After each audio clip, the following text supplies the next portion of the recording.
ಇವತ್ತೇನು ಡಿಸ್ಕಸ್ ಮಾಡೋಣಪ್ಪ ಅಂತಂದ್ರೆ, ಎಣ್ಣೆ ಕುಡಿದ್ರಿಂದ ಏನಾಗುತ್ತೆ ಡಿಸ್ಕಸ್ ಮಾಡೋಣ. ಎಣ್ಣೆ ಕುಡಿಯೋದ್ರಿಂದ ಏನಾಗುತ್ತಪ್ಪ ಅಂತಂದ್ರೆ,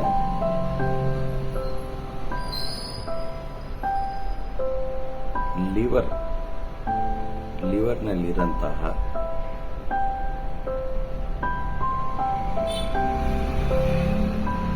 B12, ವಿಟಮಿನ್ B12, ಲಿವರ್ನಲ್ಲಿರಂತಹ B12 ಹೊರಗಡೆ ಬರೋಕ್ಕೆ ಸ್ಟಾರ್ಟ್ ಆಗುತ್ತೆ. ಲಿವರ್ ಮೇಲೆ ಏನು ಪರಿಣಾಮ ಬೀಳುತ್ತೆ ಅಂತಂದ್ರೆ, ಅಲ್ಲಿ ಫ್ಯಾಟ್ ಡಿಪೋಸಿಷನ್ ಆಗಕ್ಕೆ ಸ್ಟಾರ್ಟ್ ಆಗುತ್ತೆ. ಇದರಿಂದ ಏನಾಗುತ್ತೆ ಅಂದ್ರೆ ಲಿವರ್ ಸಿರೋಸಿಸ್ ಆಗೋ ಚಾನ್ಸಸ್ ಇರುತ್ತೆ. ಸೊ ಇದನ್ನ ನಾವು ಕ್ಯಾನ್ಸರ್ ಅಂತ ಹೇಳ್ತೀವಿ. ವಿಟಮಿನ್ B12 ಬಂದ್ಬಿಟ್ಟು 200 ಇಂದ 1000 ವರೆಗೆ ಇರಬೇಕು, ನಾರ್ಮಲ್ ರೇಂಜ್. ಸೊ ಡ್ರಿಂಕ್ಸ್ ತಗೊಳೋದ್ರಿಂದ ವಿಟಮಿನ್ B12 ಬಾಡಿ ಲಿವರ್ ಇಂದ ಹೊರಗಡೆ ಬರುತ್ತೆ. ಅವಾಗೇನಾಗುತ್ತೆ, ವಿಟಮಿನ್ ಡೆಫಿಷಿಯನ್ಸಿ ಆಗುತ್ತೆ.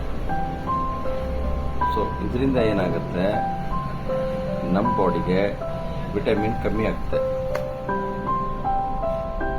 ಇದಕ್ಕೆ ಸಪ್ಲಿಮೆಂಟರಿ ಆಗಿ ಮಿಥೈಲ್ಕೋಬಾಲಮಿನ್, ಸೈನೋಕೋಬಾಲಮಿನ್ ಈ ತರ ನ್ಯೂಟ್ರಿಷನ್ ತಗೋಬೇಕಾಗತ್ತೆ, ಇಲ್ಲ ಇಂಜೆಕ್ಷನ್ ತಗೋಬೇಕಾಗತ್ತೆ, ಇಲ್ಲ ಓರಲ್ ಟ್ಯಾಬ್ಲೆಟ್ಸ್ ತಗೋಬೇಕಾಗತ್ತೆ. ಇದರಿಂದ ಏನಾಗುತ್ತೆ, ಸುಸ್ತಾಗುತ್ತೆ, ಟಯರ್ಡ್ ಆಗುತ್ತೆ, ನರಗಳು ವೀಕ್ನೆಸ್ ಆಗಕ್ಕೆ ಸ್ಟಾರ್ಟ್ ಆಗುತ್ತೆ. ನರಗಳ ಮೇಲೆ ಒಂದು ಮೈಲಿನ್ ಶೀಟ್ ಅಂತ ಇರುತ್ತೆ, ಅದೆಲ್ಲ ವೀಕ್ನೆಸ್ ಆಗಕ್ಕೆ ಸ್ಟಾರ್ಟ್ ಆಗುತ್ತೆ. ಸೊ ಇದರಿಂದ ಡ್ರಿಂಕ್ಸ್ ಇಂದ ನೇರವಾಗಿ ಲಿವರ್ ಮೇಲೇನೆ, ಯಕೃತ್ ಮೇಲೇನೆ ನಮಗೆ ಪರಿಣಾಮ ಬೀಳುತ್ತೆ. ಅದರಿಂದ ವಿಟಮಿನ್ B12 ನಮಗೆ ಶಾರ್ಟೇಜ್ ಆಗುತ್ತೆ. ಇವತ್ತು ಇದು ಹೇಳಿದ್ದೀನಿ. ನೆಕ್ಸ್ಟ್ ವಿಡಿಯೋದಲ್ಲಿ ಇನ್ನೊಂದು ಇದ್ರ ಬಗ್ಗೆ ಹೇಳ್ತೀನಿ.